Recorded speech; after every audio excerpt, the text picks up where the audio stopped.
Spesiaalijakson aika. 1000 tilaajaa saavutettu YouTubessa. Kiitos siitä teille tilaajille. Te olette jaksanut seurata näitä videoita. Ajattelin palkita teidät hieman erilaisilla videoilla tällä kertaa. Eli ei korjata mitään, vaan valmistetaan jotain. Ja valmistetaan nimenomaan viskiä.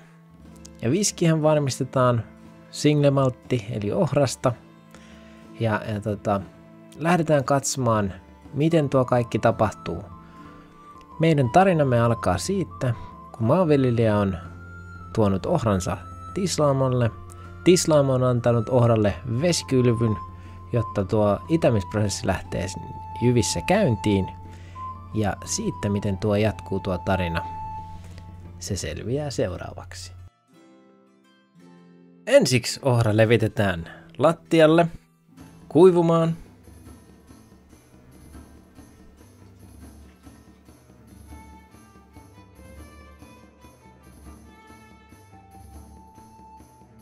Kun se on levitetty, sitä pitää käännellä ympäriinsä, ettei se ala itämään ja kasva ruohomatoksi.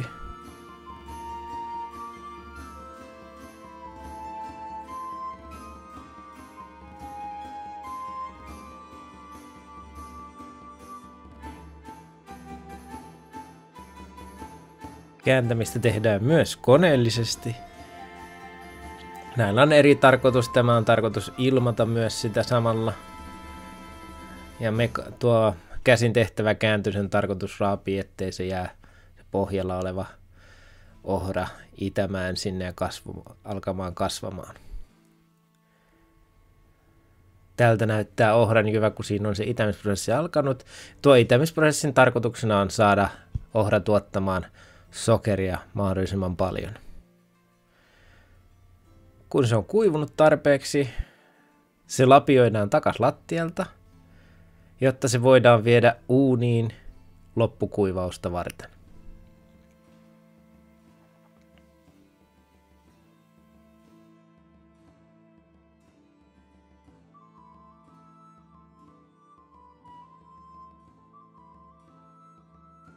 Uunissa sitten, kun se on kaadettu tuosta reiästä alas, se on kasassa tietysti, se pitää levittää tasaiseksi kerrokseksi sinne uunin pohjalle, jotta kuivumusprosessi olisi mahdollisimman tasapuolinen ja ettei tietty paikka olisi kuiva ja tietty olisi kostea. On melko työlästä, uuni on hyvin pimeä ja synkkä paikka. Kun se on levitetty tasaiseksi kerroksessa, se pitää vielä ilmata, jotta savu ja lämmin ilma pääsee kiertämään mahdollisimman vapaasti. Uuni sytytetään. Polttoaine käytetään perinteisesti turvetta.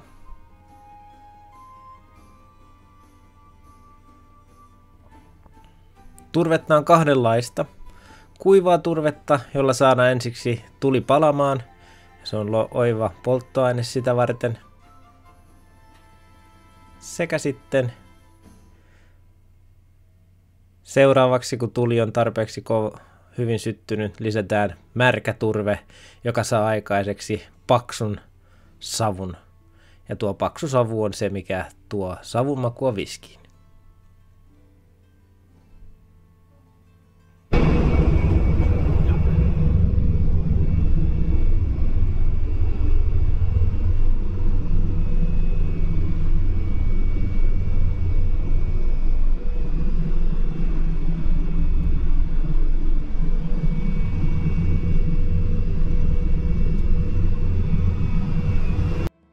Ja tältä näyttää siellä uunissa silloin, kun savu tulee ohran läpi.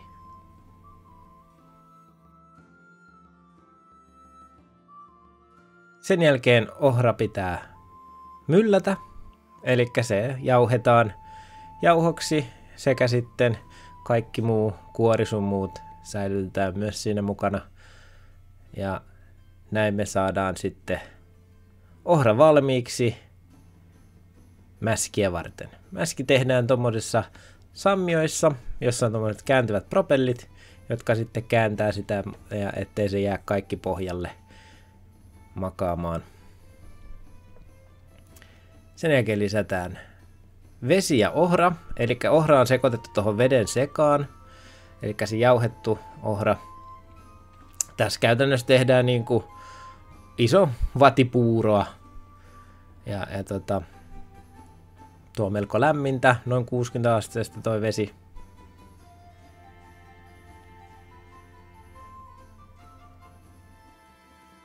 Se on melko iso toi mäskinteko sammio sitten tossa.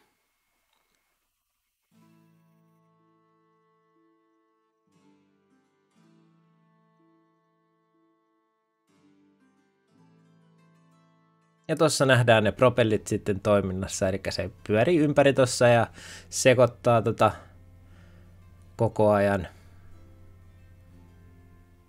Saadaan iso kattila puuroa.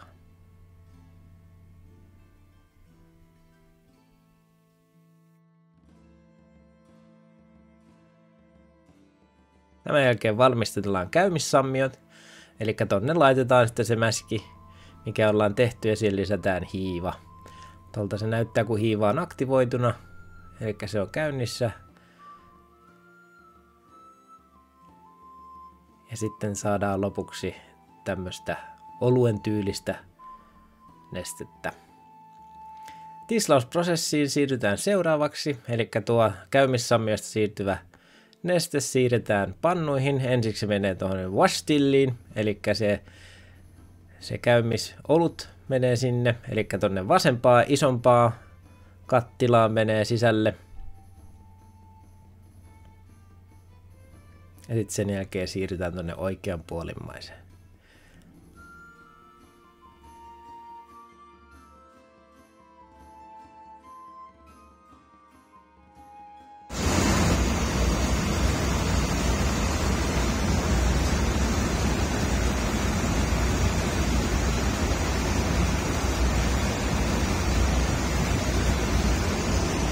Sitten siirrytään noihin oikeanpuolimmaisiin pannuihin ja sieltä tehdään se itse tislaus sitten sille tisleelle. Tässä tarkistetaan sen alkoholipitoisuus, eli siinä on 3 leikkausta tehdään, eli siinä on niitä head, joka on sitten juomakelvotonta tavaraa, ja sitten on se heart, joka on se oikeassa prosentissa oleva yleensä 60-50% alkoholia. Ja tästä sitä alkoholia sitten tulee ulos tislauspannusta. Ja sen jälkeen, kun se on sieltä tullut, aletaan täyttämään se tammitynnyreihin.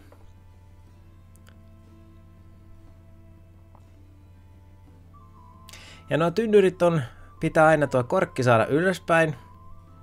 Ja sitä käännellään tuolla tavalla pyörittämään edestakas. Saadaan tuo korkki ylöspäin. Se on sitä varten, että kun se varastoidaan, niin korkki pitää aina olla ylöspäin. Kun sitä tarkistetaan, niin on helppo tarkistaa sitten, ja mahdollisimmat valumiset ei tapahdu sitten ainakaan siitä korkista. Sitten siirretään varastoon. Sitten modernimmissa varastoissa niin on korkeammat hyllyt ja käytetään tuommoisia trukkeja ja sitten nostetaan ne ylös. Tässä oli erittäin mielenkiintoinen tapa, että miten ne määrittää sen, että kun se pyöräytetään sinne räkille, että se tulee korkki ylöspäin siellä ylhäällä. Eli toi tynnyrin kansi jaetaan kellotauluun ja määritellään se kellonaika. Eli esimerkiksi 10:12, niin sitten kun se pyörähtää sen tietyt pyörähdysmäärät tonne, niin se päätyy sinne jonon jatkoksi korkki ylöspäin. Se oli aika mielenkiintoinen tapa, miten ne on ratkaissut sen. Varastossa ne nukkuu noin tynnyrit sitten vähintään 3 vuotta plus 1 päivä. Silloin sitä voi kutsua viskiksi ja yleensä vähän kauemmin annetaan uinua sitten kaikessa rauhassa. Ainoa koskeminen, mitä niihin tehdään, on se, että aina välillä tarkistetaan tuo nestetilavuuden määrä, että kuinka paljon nestettä tynnyrissä on ja mikä sen alkoholiprosentti on. Että se ei saa laskea alle 40%, koska silloin sitä ei voi enää kutsua viskiksi. Nukkumisen jälkeen tynnyrit otetaan pois sieltä ja otetaan korkki pois ja ne tyhjennetään. Tyhjennysprosessin aikana käytetään tuommoista raakasuodatinta vaan ottamaan noin hiilet pois tosta. Sen jälkeen se kulkee useamman filterin läpi. Siellä on melko paljon hiiltä, eli noin tynnyrit on poltettu sisältä. Ja se hiili auttaa siihen mahun tuottamiseen. Sitten sen jälkeen täytyy sekoitella viski. Eli sekoitellaan tässä näin eri tynnyreissä kypsyneitä viskejä, jotta löydetään oikea suhde. Se tapahtuu ihan maistelemalla ja haistelemalla.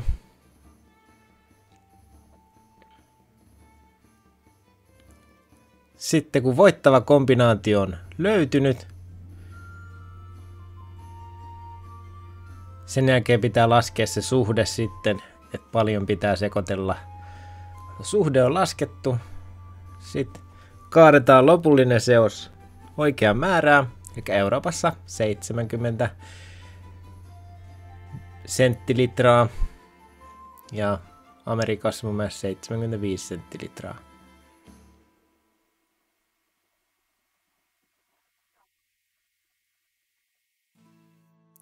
Ja kun tuo prosessi on saatu valmiiksi, lopullinen tuote hyväksytty, siirrytään pullotusvaiheeseen.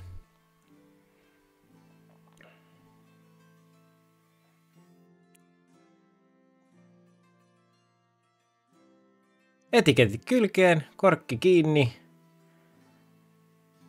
Meidän tuotteemme on valmis.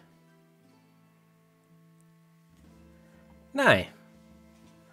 Ollaan käyty tarina läpi siitä, miten ohra päätyy pulloon ja tuo maan mainio neste päätyy sitten myymälän hyllylle tai mistä sen ikinä ostaakaan sitten. Ja tää oli mun mielestä mielenkiintoinen matka. Tää harvemmin pääsee missään näkemään taikka saatika kokemaan. Itse olin niin onnekas, että pääsin kokemaan tämän koko prosessin läpi ja halusin jakaa sen teille kiitoksena 1000 tilaajasta. Ja toivottavasti vielä tulee mielenkiintoisia videoita, joita pääsette nauttimaan. Kiitoksia teille. Ei muuta kuin eteenpäin.